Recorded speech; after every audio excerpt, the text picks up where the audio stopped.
Une chose, c'est vrai que je suis un fondamentaliste contre la corruption. Quand j'en parle vraiment du fond de mon cœur. Parce que la corruption, c'est le cancer ultime, qui annule même tous les efforts d'un gouvernement. Tout à fait. C'est la corruption qui fait que nos jeunes gens s'exilent, parce qu'on leur refuse des opportunités qui devraient leur venir légitimement, que ce soit du point de vue d'emploi, du point de vue d'opportunité des affaires. Mais pire, j'aimerais vraiment dire à mes chers compatriotes, chaque fois que vous faites corrompre par un Libanais, chaque fois que vous faites corrompre par un Indien, par un Chinois, peu importe d'où il vient, sachez que vous êtes en train de vendre vos enfants en esclavage. Je répète, vous êtes en train de vendre vos enfants en esclavage, exactement comme à l'époque de Tipo, où lorsque nos chefs vendaient nos enfants en esclavage. Il n'y a aucune différence. Ces maîtres venus d'ailleurs enverront nos enfants avec leur diplôme universitaire balayer les rues. Ils ne vaudront plus rien, parce qu'on les aura vendus en esclavage.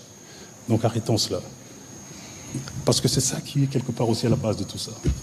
Je demande qu'on soit intègre, qu'on comprenne les enjeux, qu'on aime son pays et qu'on résiste. Il y a moyen de vivre avec intégrité, avec patriotisme, avec honnêteté et gagner sa vie. C'est faisable. On ne pense pas que ce n'est pas faisable. Et autre chose également, on semble trop polariser le débat autour de l'artisanat minier, des mines, etc. Je crois qu'on doit peut-être changer notre logiciel de réflexion. Il n'y a pas que les mines pour vivre. Nous sommes 120 millions de Congolais aujourd'hui, d'après ce que j'entends. Mais qui a dit qu'il n'y a que les mines pour vivre? Les mines ne sont qu'un accélérateur d'économie, au même titre que l'agriculture, le tourisme et bien d'autres secteurs. Donc réfléchissons à diversifier le tissu économique de chez nous. C'est pour cela que je deviens de plus en plus regardant sur tous les paiements infranationaux qui vont dans les escarcelles des entités territoriales décentralisées. C'est des grosses sommes d'argent. Lorsque vous prenez les 0,3% de chiffre d'affaires, vous prenez la redevance minière, vous prenez le cahier de charges qui est en fait une sorte de contrat social entre la société minière et les communautés autour. Vous avez certains ETD qui brassaient à la limite, peut-être par an, entre 1000 et 10 000 dollars peut-être, qui embrassent 10 millions de dollars et plus.